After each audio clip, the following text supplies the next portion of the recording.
Fala, nação! Saudações rubro-negras do maior campeão brasileiro da Liberta, Clube de Regatas do Flamengo, hoje dia 23 de fevereiro de 2026, segunda-feira.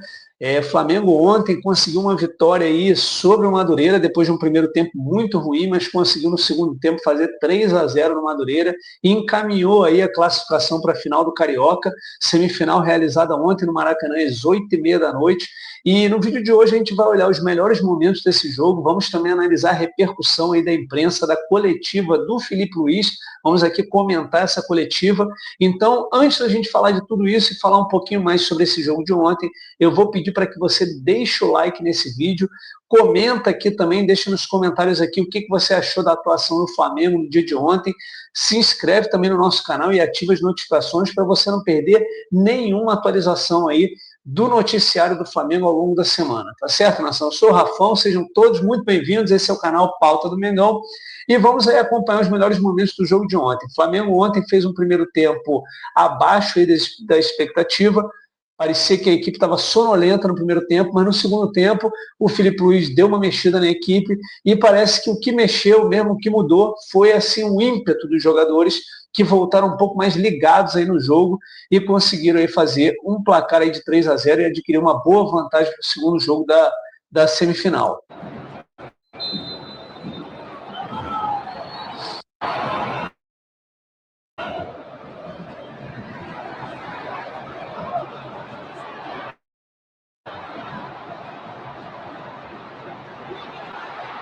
Tentativa aí do Carrascal, boa defesa do goleiro. Tentativa agora do Pedro, boa defesa também. O Pedro tinha que ter estado cruzado no outro lado, chutou no canto do goleiro, facilitou a vida do goleirão. Aí o juiz apitou, foi os dois melhores lances aí do primeiro tempo, a do Carrascal e a do Pedro. E agora sim o segundo tempo de partida. A Arrascaeta entrou na equipe, o Lino também substituiu o Cebolinha, que fazia boa partida. O gol aí do De La Cruz, bola sobrando ali na entrada da área, De La Cruz meteu-lhe a chibata e conseguiu fazer um belo gol.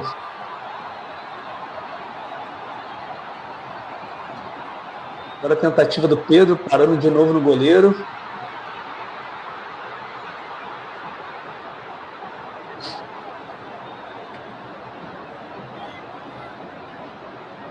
Gostei muito da atuação também do Everton Araújo.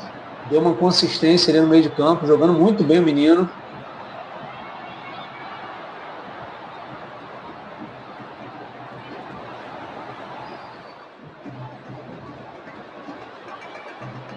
Aí o lance do pênalti. O juiz analisou no VAR, um pênalti aí no Samuel Lino. Teve que ir para o VAR.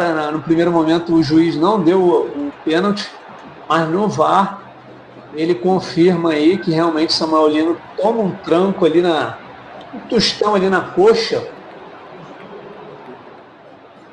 E aí a marcação do pênalti. Aí o Arrascaeta pegou com todo carinho, com toda tranquilidade, aí jogar na bochecha da rede para marcar aí o segundo gol do Mengão no jogo. Entrou muito bem também o Arrasca na partida, deu mais dinamicismo ali ao meio de campo do Flamengo. Mas o Carrascal fez um bom primeiro tempo também. Estava na função, acabou saindo para entrar o Arrasca. E agora o gol do Luiz Araújo, a assistência do Samuel Lino, triangulação ali do Arrascaeta com o Lino. O Lino só rola e o Luiz Araújo faz aí o terceiro gol, 3-0 Mengão. Uma boa vantagem. Deixa eu parar o vídeo aqui para a gente já soltar o vídeo da coletiva do Mengão. Ah, peraí, tem esse lance final aqui, ó. O Pedro tentando também fazer uma tentativa, botou ali no Samuel Lino, mudou o goleiro, fez o mais difícil, mas chutou para fora. Aí os melhores momentos aí, então, desse jogo de ontem, entre Flamengo e Madureira, Flamengo conseguindo aí essa vantagem aí, né? Conseguindo, então, uma vantagem para a segunda partida e vai utilizar essa semana agora de preparação, uma semana aí de preparação aí focada nesse jogo contra o Lanús, é o jogo do retorno, o jogo da volta, né? O Flamengo que vai tentar aí, de toda forma, conseguir uma vitória para reverter o placar. O Flamengo perdeu o primeiro jogo na Argentina, o Filipe Luís vai ter aí um trabalho nessa semana específica e focada nesse jogo. E vamos ver o que o Filipe Luís arruma para o Flamengo tentar reverter esse placar. É um placar magro, o Lanús ganhou esse jogo na Argentina por 1-0 apenas, então é um placar que dá para reverter. Então eu acredito que o Filipe Luís vai fazer um trabalho aí voltado aí para tentar reverter essa partida no Maracanã. O jogo é na quinta-feira, às 9h30 da noite.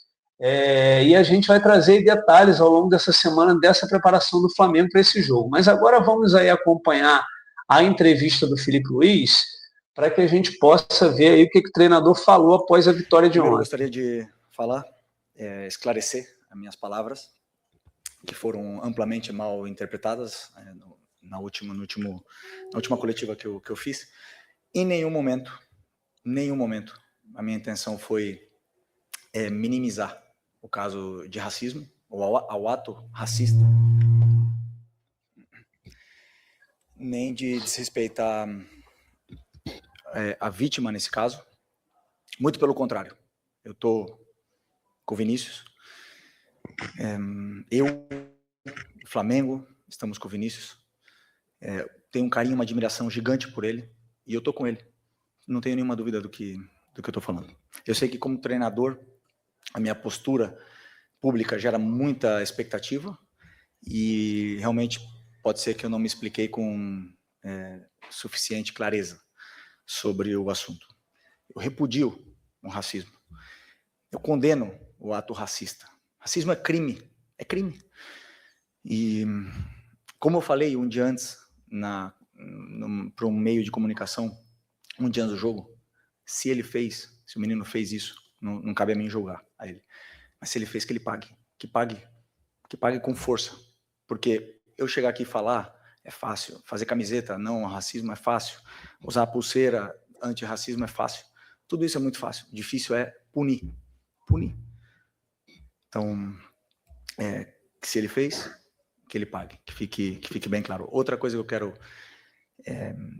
deixar bem claro foi a palavra, né, talvez que eu usei sobre um caso específico, né, na pergunta do companheiro de vocês, isolado, do companheiro de vocês, que ele perguntou, a pergunta dele foi como o Flamengo foi tratado nas visitas que veio para a Argentina, né?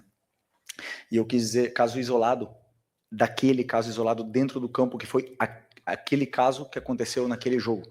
Que existem mais casos? Existem mais. Muitos mais. Na Argentina, no Paraguai, na Espanha, na Inglaterra, no Brasil, existem muitos casos de racismo no Brasil, e eu amo meu país. Existem casos de racismo, de homofobia, de machismo, de corrupção, e todos esses problemas não quer dizer que eu não tenha que amar meu país e que eu não possa gostar da Argentina. Eu gosto, amo o Brasil, e que fique bem claro que talvez eu quis me expressar de um caso específico, a palavra, ou talvez...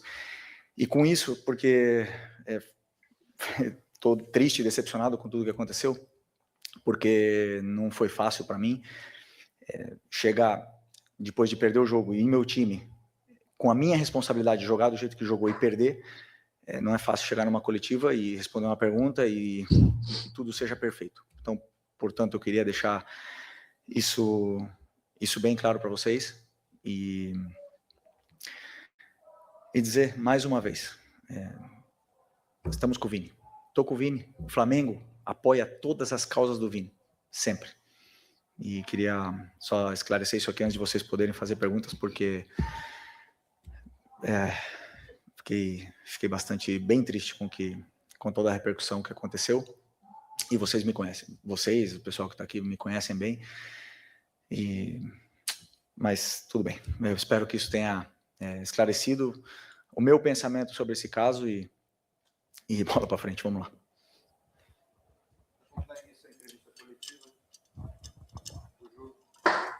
Felipe, Vitor Nicolau, da Flamengo TV. Eu queria falar um pouco sobre o Paquetá e o encaixe dele no time. Desde no início você pensava muito claramente ele como meia-direita, depois foi adaptando o time, criou um triângulo de meio em alguns jogos para ter ele de médio ali, um pouco à frente do volante, marcando como volante. E isso traz algumas coisas para ele, para o time, de tabela, de infiltração, mas acaba tirando ele do bloco de defesa do time adversário. E ele acha ótimos passes, só que acaba que o passe não vai para o Paquetá dentro do bloco, trabalhando espaço curto, como ele tem essa qualidade. A tua intenção é manter ele mais fora do bloco no futuro, quando ele tiver com a confiança adquirida? Ou isso é um momento assim de transição para você colocar ele mais dentro do bloco, onde ele pode, na minha opinião, fazer mais diferença? Não, meu pensamento é usar ele na frente, realmente. Na meia direita ou na meia esquerda. Ele jogou naquele nosso 3-5-2 contra o Botafogo, ele jogou podendo ganhar essa altura, ter essa liberdade de chegar na área, de finalizar, mas, como você bem falou, marcando como volante. Os volantes da minha equipe têm funções muito específicas, são muitos detalhes e são... talvez seja onde eu diria que é o coração do time, né? Então, é difícil para um menino que fazia tempo que não jogava aí, ou jogou até poucos jogos de volante, ter todo esse conteúdo rápido e estar no mesmo nível que os outros. Mesmo assim, ele tem tanta qualidade que ele consegue gerar situações positivas para a equipe. Perdemos o que ele tem de melhor para mim, que é essa chegada na área, essa triangulação que ele consegue achar os atacantes e também finalizar bem no gol, porque é um jogador que tem gol. Mas como são tantos jogos durante o ano, ele vai jogar em várias posições do meio, e é importante que ele saiba fazer todas, né? Então, sobre esse jogo agora, tentei ele colocar de novo na frente, só que defendendo como volante, então ele ainda tem essa tendência a descer, buscar a bola no pé, e eu quero que ele tenha essa chegada na área, como você bem citou, porque é um jogador determinante lá na frente. Felipe, aqui Luiz Assado GE. O Arrascaeta chegou a 100 gols hoje pelo Flamengo. Queria te perguntar a importância desse jogador para você na sua trajetória no Flamengo e também quando você espera ter o Arrascaeta naquele 100%, né, que a gente teve ao longo do ano passado, mas quando você espera ter ele 100% fisicamente? O Arrasca, hoje para mim, ele é um... Imagine poder criar o que quiser.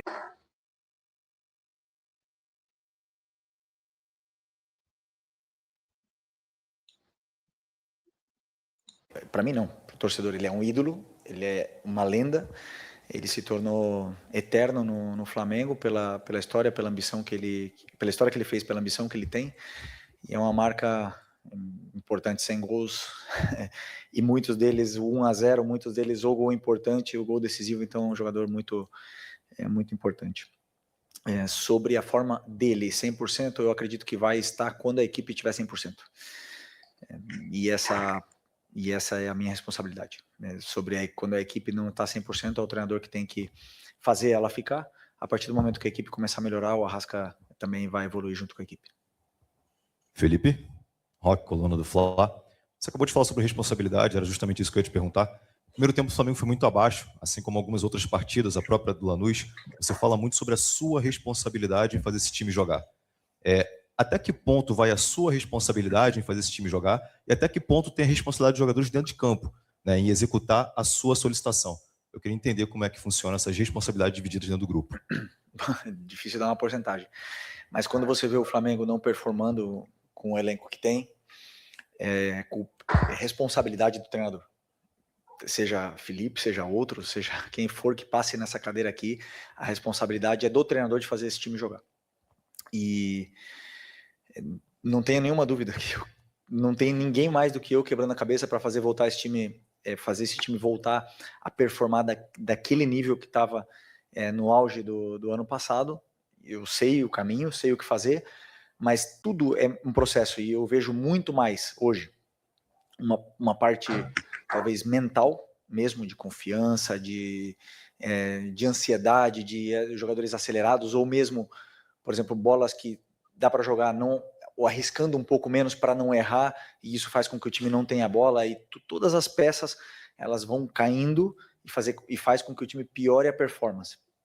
Isso, sem dúvida, acontece durante esse processo de perda de confiança, porque realmente a cobrança é muito grande. Foi muito grande para um grupo que está acostumado a ganhar, um grupo que ganhou tudo e não estava acostumado a ter esses momentos de, entre aspas, crise. Sim. Claro que os jogadores sentem, né? Mas é minha responsabilidade fazer com que eles voltem a performar no nível deles e que eles recuperem a confiança. Esse é o meu trabalho. Felipe, tudo bem? Boa noite. Gabriel Órfão, canal Paparazzo Rubro-Negro. Felipe, quero te perguntar sobre o jogo de quinta-feira agora contra o Lanús, né? O Flamengo saiu atrás no placar no jogo de ida e, como você bem falou, jogando bem abaixo. Eu quero saber o que te preocupa mais para esse jogo de quinta-feira? Esse placar, que querendo ou não, já começa 1-0 no time argentino, que é famoso quando tem a vantagem pela retranca, pela cera, enfim, por tudo que envolve os clubes geralmente, ou a forma em que seu time jogou no jogo de ida, jogando bem abaixo, como você falou, contra uma equipe que não é uma equipe boba, é o campeão da Sul-Americana. Quero saber o que te preocupa mais, esse placar que você precisa reverter ou a forma em que seu time entrou na última quinta-feira? Obrigado. Que, como você bem falou, é um campeão da Sul-Americana, um time que eliminou várias equipes brasileiras, até mesmo na final ganhou de uma equipe brasileira, não é uma equipe fácil de jogar, e que lembra muito, o jogo foi muito parecido contra o jogo do Estudiantes, né, na casa do Estudiantes no ano passado. Até a forma de jogar, a forma de propor, de defender, tem bastantes coisas similares, e esse jogo incomodou a gente, né? Então, não é preocupação, senão trabalho. Eu não foco no que me preocupa, eu foco no que eu posso fazer para ajudar os jogadores a fazerem uma performance espetacular, porque eu não tenho nenhuma dúvida, com o Maraca lotado, podemos reverter essa situação. Não tenho nenhuma dúvida do que eu estou falando. Eu vou pausar aqui a coletiva está um pouquinho extensa, essa coletiva do Felipe Luiz, mas eu já deixo aqui os agradecimentos e os créditos à Flamengo TV, tanto das imagens dessa coletiva, como dos melhores momentos que a gente transmitiu aqui. Vou fechar aqui com essas 4 primeiras perguntas e com essa introdução inicial que o Felipe Luiz fez na coletiva. Primeiro ele abre essa coletiva falando, tentando esclarecer uma situação de fala que ele teve na última coletiva contra o Lanús a respeito do caso do Vinícius Júnior. Ele abre essa coletiva tentando se defender da forma como ele foi interpretado e da forma como ele falou na última coletiva, né? Depois, ali na segunda pergunta, vem a pergunta do falso 9, falando do posicionamento do Paquetá. Felipe Luiz disse que quer usar o Paquetá como meia esquerda ou meia direita, né? A ideia dele é colocar o Paquetá mais à frente, atuando como meia de ligação mesmo. Depois vem a pergunta do Arrascaeta, onde a Luísa Sá, do Globo Esporte, faz essa pergunta, porque o Arrascaeta ontem fez o seu 100º gol, e ela pergunta para ele justamente isso, o que ele acha desse ídolo, né? E aí o Felipe Luiz deixa claro que realmente é um ídolo da torcida, é um cara que se entrega, é um cara que está sempre buscando algo a mais. Depois vem a pergunta ali sobre responsabilidades, e por fim, essa pergunta aí do Gabriel Órfão, do Paparazzo Rubro-Negro, falando da preparação do jogo de quinta-feira. Felipe Luiz disse que realmente o Flamengo tem tudo para reverter a partida, é um resultado que dá para ser revertido no Maracanã, 1-0, a vitória do Lanús lá na Argentina, e eu acredito que o trabalho vai ser feito pelo treinador do Flamengo nessa semana para que consiga reverter esse placar.